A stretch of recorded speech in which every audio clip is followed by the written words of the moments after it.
Hello guys, എല്ലാവർക്കും സുഖം തന്നെയല്ലേ? അപ്പോൾ ഞാനിന്ന് ഉണ്ടാക്കാൻ പോകുന്നത് ഉരുളക്കിഴങ്ങ് വറവാണ്. മസാലയെല്ലാം ഇട്ടിട്ട് അപ്പോൾ മുഴുവനായി തോലെല്ലാം കളഞ്ഞ ശേഷം മുഴുവനായിട്ട് ഞാൻ കഴുകി എടുത്തതിന് ശേഷം അരിയുന്നത്.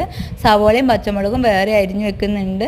അപ്പോൾ ചീനച്ചട്ടി അടുപ്പിൽ വെച്ച് ചൂടായതിന് ശേഷം ഞാൻ വെളിച്ചെണ്ണ ഒഴിച്ച് കടുക് പൊട്ടിച്ച് കറിവേപ്പില ഇട്ട് കൊടുത്തു, സവോള ഇട്ട് ഉപ്പ് ഇട്ട് കൊടുത്തു, അതിനുശേഷം പച്ചമുളക് ഇട്ട് കൊടുത്തു, മഞ്ഞൾപ്പൊടി, ചിക്കൻ മസാലപ്പൊടി, മുളക് പൊടി, കാശ്മീരി ചില്ലി ഇതൊക്കെ ഇട്ട് കൊടുത്ത് നല്ലപോലെ ഒന്ന് യോജിപ്പിച്ചതിന് ശേഷം അരിഞ്ഞു വെച്ച ഉരുളക്കിഴങ്ങ് ഇട്ട് കൊടുക്കുക. അതിന് മുന്നേ ഞാൻ കുറച്ച് മധുരം ഇട്ട് കൊടുത്തു ടേസ്റ്റിന് വേണ്ടിയിട്ട്. അപ്പോൾ ഉരുളക്കിഴങ്ങെല്ലാം നല്ലപോലെ മസാല യോജിപ്പിച്ചതിന് ശേഷം വേവാൻ വേണ്ടി കുറച്ച് വെള്ളം ഒഴിച്ച് കൊടുത്തു.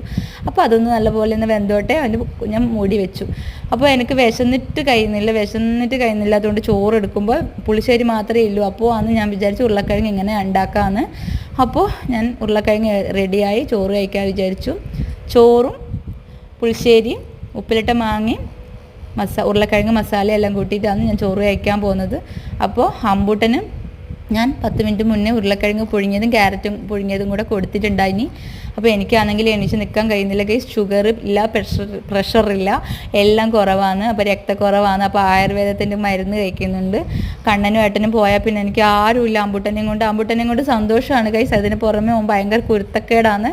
അപ്പോൾ എനിക്ക് എണീച്ച് നിൽക്കാൻ കഴിഞ്ഞാലല്ലേ ഓനെന്തെങ്കിലും ഫുഡ് കൊടുക്കാൻ പറ്റും. അതുകൊണ്ട് ഞാൻ വിചാരിച്ചു ഞാൻ ഫസ്റ്റ് ഒന്ന് കഴിച്ചിട്ട് അമ്പൂട്ടന് ചോറ് കൊടുക്കാമെന്ന്. കാരണം അമ്പൂട്ടന് വിശക്കുന്നില്ല. കാരണം ഞാൻ 10 മിനിറ്റ് ആയിട്ട് ഉരുളക്കിഴങ്ങ് ക്യാരറ്റും കൊടുത്തിട്ട്. അപ്പോൾ മാങ്ങ നല്ല പുളിയുണ്ട്. അപ്പോൾ അടിപൊളി ടേസ്റ്റ് ആട്ടോ ഉരുളക്കിഴങ്ങ് മസാല ഇങ്ങനെ ഉണ്ടാക്കുമ്പോൾ. അപ്പോൾ ഇങ്ങനെയൊക്കെയാണ്. ഒരു വല്ലാത്ത സങ്കടമാട്ടോ എനിക്ക്. കാരണം അതിൻ്റെ ഇടയ്ക്ക് യൂട്യൂബ് ചാനൽ തുടങ്ങിയതാ ഗൈസ്. അപ്പോൾ ടാറ്റാ.